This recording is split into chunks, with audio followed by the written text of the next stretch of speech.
Okay, this is Orlando Wilson. What I'm going to talk about in this video is something that happens in the close protection business quite often, and the people that get involved in it a lot of times get involved unwittingly, and that's working for criminals or being offered jobs by criminals or people with connections to criminals. Now, the main people that need protection in most places are criminals.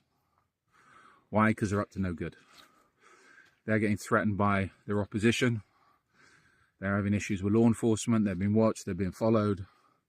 Other criminals want to rob them, attack them, steal whatever they've got, etc. So this is where criminals are the main market for close protection services, because they need protection.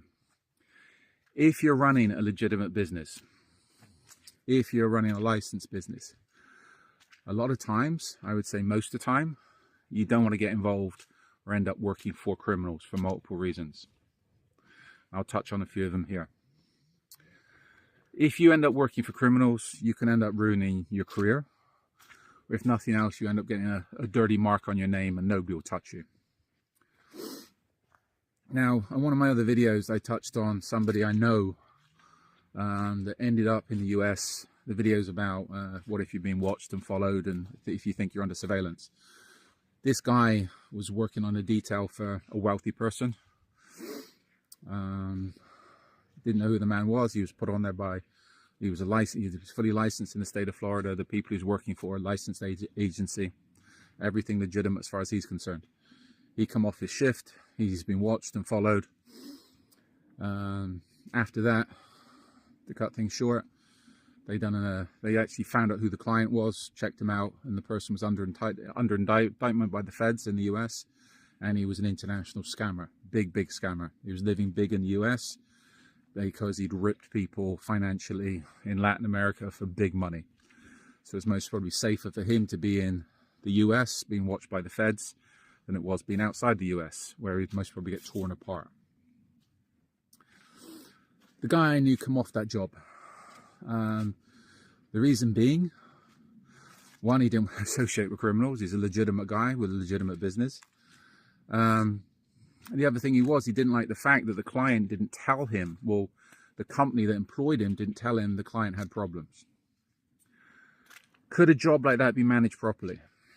To some extent. But the issue is, if you're working a detail like that where the client that you've been put on is under indictment by the feds, under investigation by, it doesn't have to be feds, police.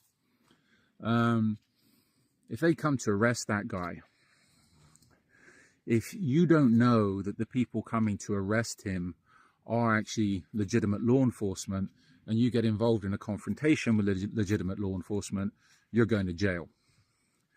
The chances are, the fact you're working for a known criminal anyway, or somebody that's up to no good, you're going to be talked to, detained, interrogated, etc. to start with. So you're going to have problems. My main concern would be what to do if people came to arrest him, because if I was running that job, I wouldn't want one of my guys getting involved in a shootout or getting involved in a shooting or any hostile incident with police, federales, because their career is screwed. And me as a service provider, I'm going to have a lot of problems. I think you can kiss all your licenses goodbye for a long time, and you're going to be investigated. I'm sure the tax people will be on you. Everybody will be on you. So again, could a job like that be managed? Be transparent with the people doing the job. And to be honest with you, if that landed on my desk, I would be very apprehensive. If the money was right and the client was okay, I might take it, but I'd be going, most probably contacting the authorities or the people that's most probably investigating the client, saying, I'm the service provider. If you need anything, here's my phone number. And if you intend to arrest him, please tell me. And I'll ensure my guys stand down 150%. Because again, there's a lot of liability there and a lot of things could go wrong.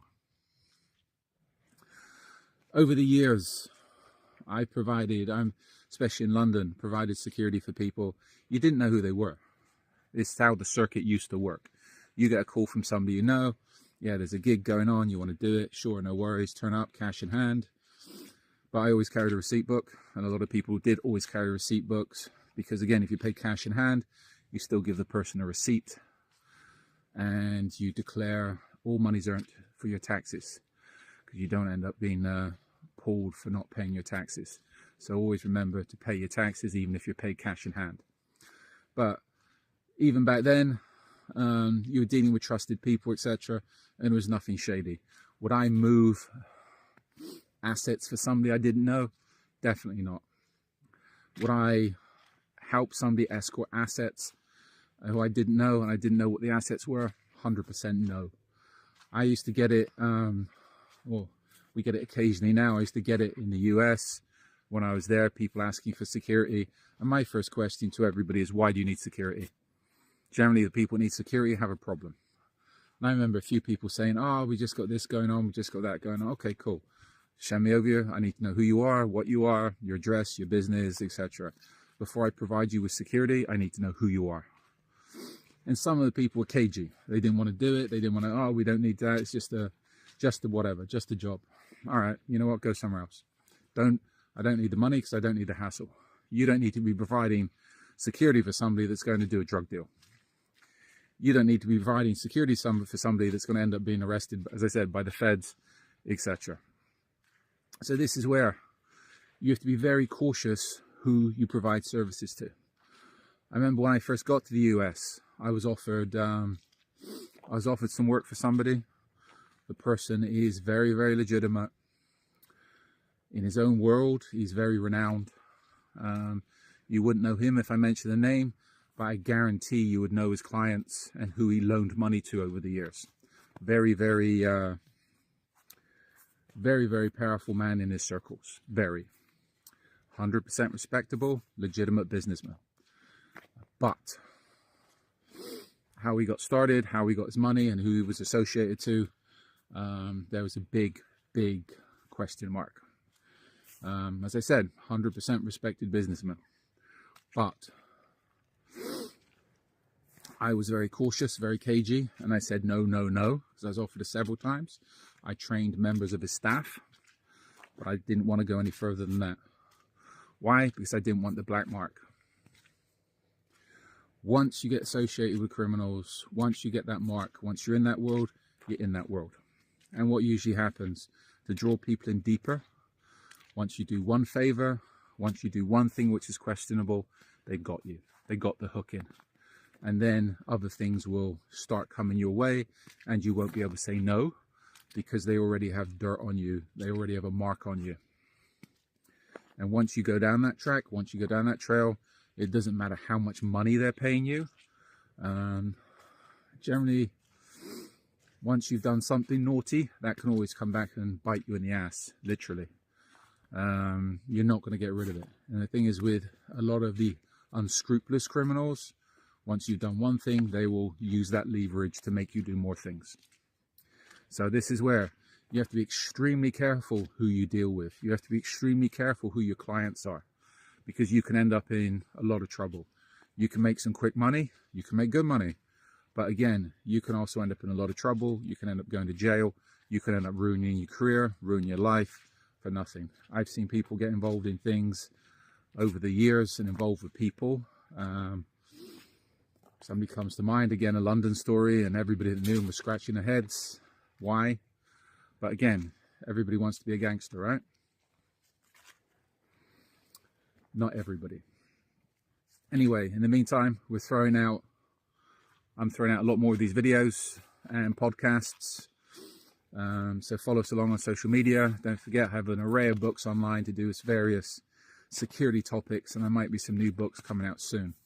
In the meantime, be good, stay safe, and stay out of trouble, and always know who you're dealing with. Be good boys and girls, and don't go talking to strangers.